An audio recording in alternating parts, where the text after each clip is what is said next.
3 hal menarik yang bakal gua share tentang Xiaomi 13 Ultra di video ini. Pertama, sensor 1 inch dengan variable aperture-nya. BTW buat yang nggak tahu, nanti gue jelasin ya. Yang kedua, cooling system HP ini yang katanya powerful dan wow ya. Buat ini nanti kita buktiin di tes gaming. Dan terakhir, gue bakal bandingin kameranya sama juara 1 di XO-Mark. Jadi kira-kira apakah Xiaomi 13 Ultra ini raja Android sesungguhnya? Sebelum dijawab, yuk kita lihat dulu isi boxnya. Ini dia boxnya yang mirip kayak versi sebelumnya nih, Xiaomi 12S Ultra. Tapi kok huruf S-nya hilang ya? Pas dibuka ada kotak lagi yang isinya SIM ejector, kertas-kertas nggak jelas, dan... Oke, kita harus mengapresiasi ini, dimana case-nya udah naik level guys, bukan yang bening lagi. Cakep lagi nih, ada tekstur-tekstur gitu di belakang. Lanjut ada HP-nya, terus kepala charger 90 watt dan kabel Type A ke Type C. Pas nyala langsung disambut sama MIUI 14 berbasis Android 13. Pas gua cek storage-nya, udah kemakan 30-an giga dari 256 punya gua. Buat bloatware-nya lumayan banyak sih, tapi nggak sebanyak sebelum MIUI 14 dan bisa dihapusin kok.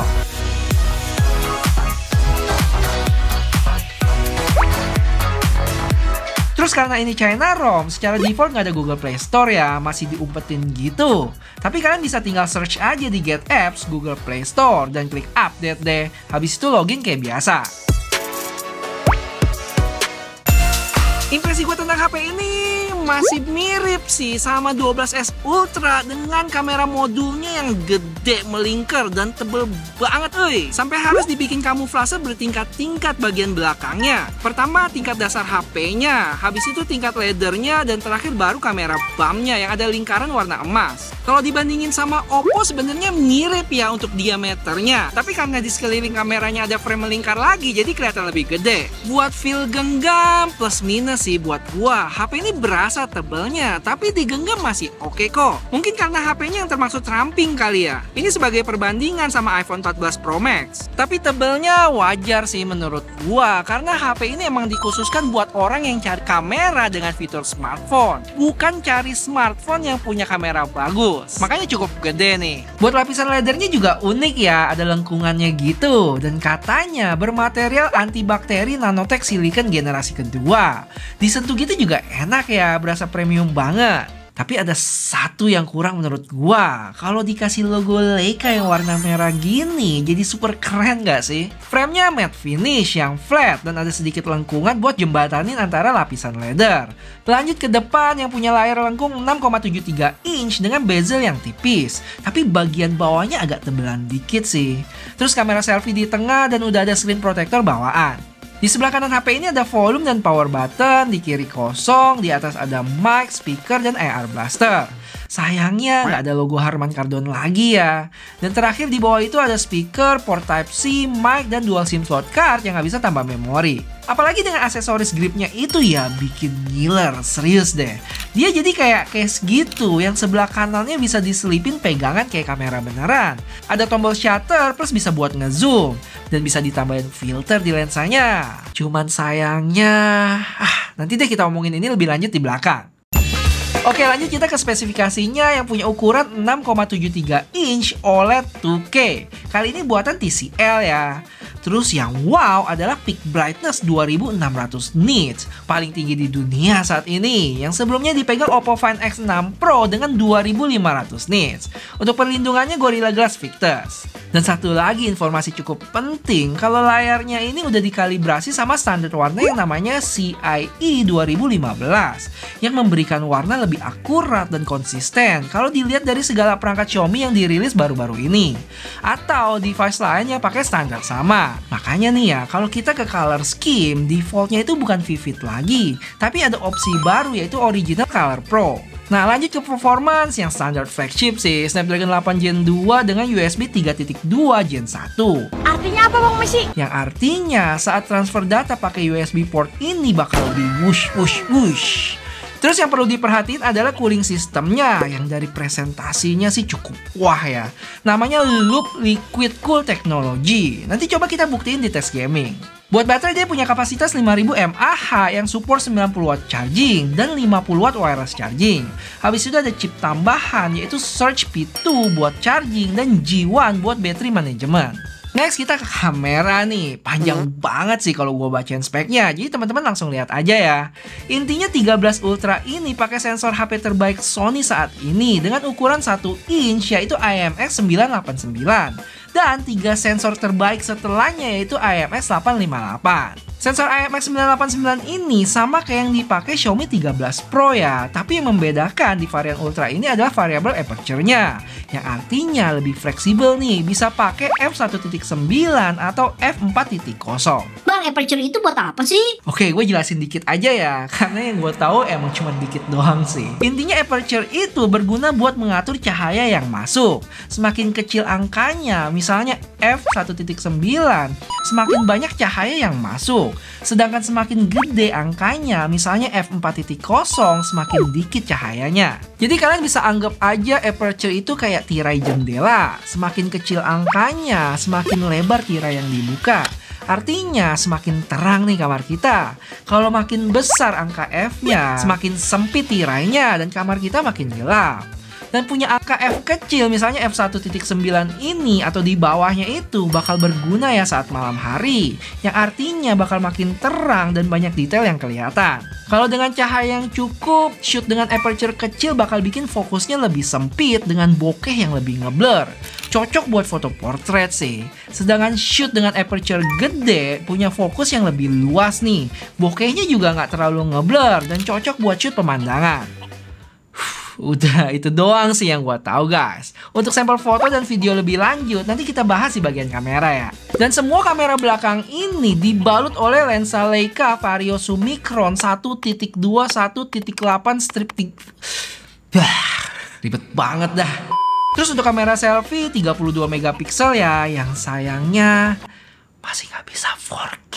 Buat spek lainnya, standar HP flagship, dual stereo speaker, Dolby Atmos, IP68, Wi-Fi 6E, dan lainnya. Ya, oke, saatnya pembuktian apakah HP ini bisa menaklukkan Genshin Impact highest 60 FPS. Jawabannya, yes, bisa dapat FPS hampir sempurna di 59,2 ya dari maksimum 60. Sempat ada sekali frame drop, tapi sisanya aman sih. Cuma dari sisi suhu berasa cukup panas di 44,1 derajat untuk bagian layarnya. Kalau di belakang itu di sekitar 40 derajat aja. Total gue main sekitar 20 menit dan baterai berkurang 11%. Oh ya, untuk testing ini performance mode-nya gue nyalain ya. So, good job nih buat Xiaomi dengan Snapdragon 8 Gen 2-nya yang bisa menaklukkan game ini. Oke, langsung aja ke jualan utama HP ini, yaitu variable aperture-nya yang mana bisa kita atur di menu ini. Untuk f1.9 menghasilkan background yang ngeblur banget. Sedangkan untuk yang f4.0 background-nya ngeblur aja.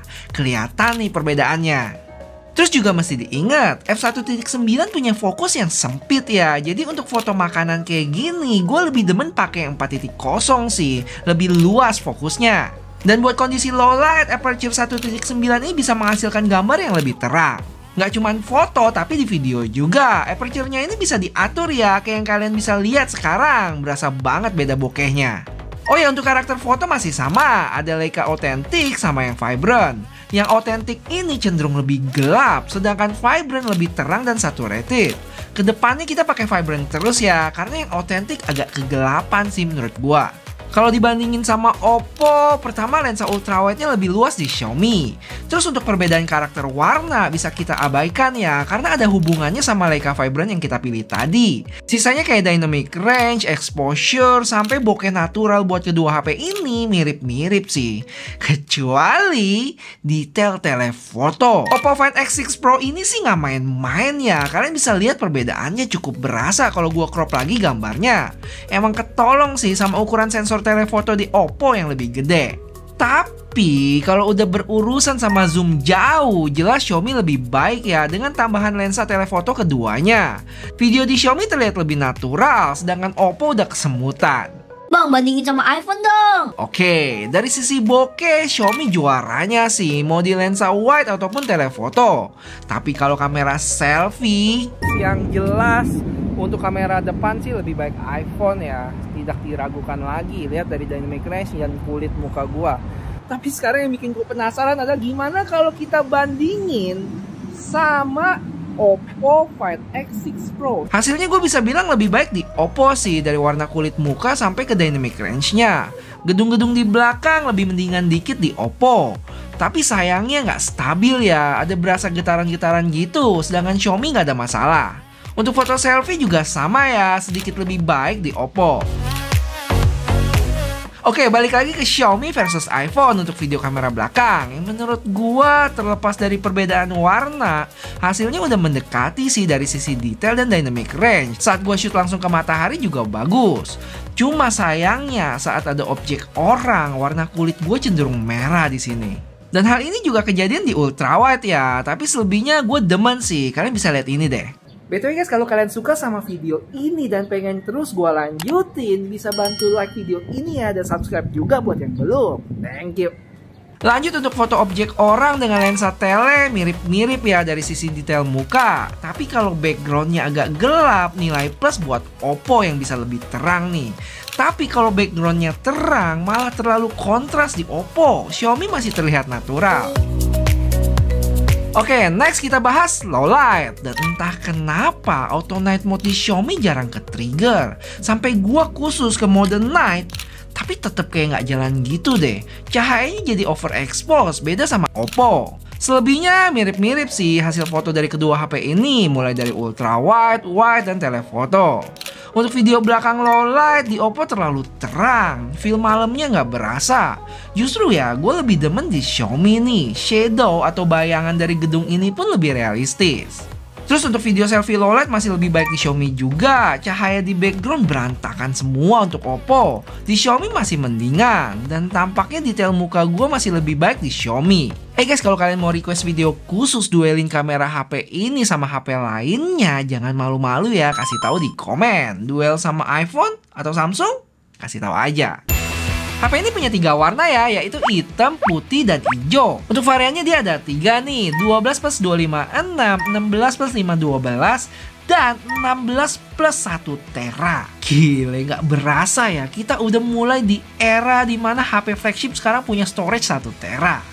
Kira-kira berapa tahun lagi ya kita ke era storage HP misalnya 10 tera nih. Untuk harganya mulai dari 13 sampai 15,8 juta buat varian 1 tera. Tapi ingat ya, ini harga resmi di Cina sana. Sedangkan aksesoris grip yang gue bilang sebelumnya, Xiaomi ngejual sekitar 799 yuan. Atau kalau di rupiah sekitar 1,7 juta rupiah. Gue mau coba beli ini sih, karena menarik banget. Tapi sayangnya cepet banget ludesnya, karena emang jumlahnya terbatas juga. Terus gue sempet cari-cari lagi dan ada reseller di sana yang jual 3 jutaan. Udah nyerah sih gue. Bang, bakal keluar global nggak? Kalau Indonesia? Keluar global, yes. Udah dikonfirmasi sama Xiaomi bakal rilis dalam beberapa bulan ke depan. Tapi buat Indonesia, dari berita yang gue baca, tampaknya nggak keluar. Nggak cuma di Indonesia ya, tapi India juga. Alasannya itu karena nggak ada MIUI firmware-nya untuk region ini. Cuma ya ini baru rumor ya, belum ada official statement dari Xiaomi sendiri. Ya semoga di Indonesia bakal keluar guys.